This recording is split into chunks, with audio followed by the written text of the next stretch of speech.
the early hours of the morning, a wave of blue swept over Columbia University's Hamilton Hall, not of students, but of the New York Police Department.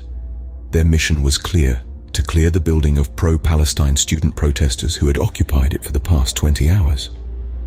Armed with riot gear and distraction devices, the NYPD moved in, a show of force that echoed a similar scene from Columbia's past in 1968.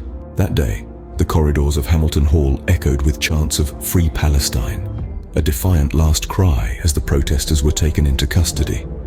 The university in turn declared the hall cleared and warned of disciplinary actions for those involved. The protest was a call to the university to sever its financial ties with Israel, a demand fueled by investments in companies supporting Israeli actions. This standoff was not an isolated incident. Across the nation, campuses have become battlegrounds, echoing the voices of students demanding transparency and divestment. These protests mirror those of the 1980s, when student voices against South African apartheid led to successful divestment. But the world today is more complex, the geopolitical environment more entangled.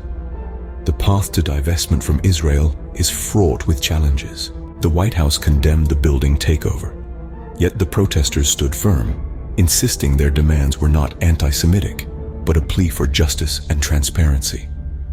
The current U.S.-Israel relationship, the ongoing conflict in Gaza, and the intricate web of investments make achieving divestment goals uncertain.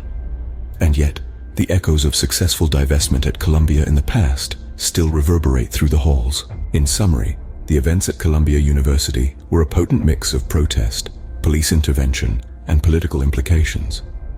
The NYPD's clearance of Hamilton Hall marked another chapter in the ongoing narrative of student activism.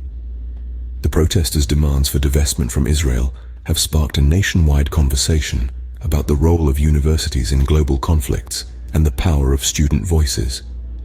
As the dust settles on Hamilton Hall, the implications of these events continue to ripple outward, a clear reminder that the issues at hand are far from resolved. The situation remains fluid, with updates anticipated and the world watching.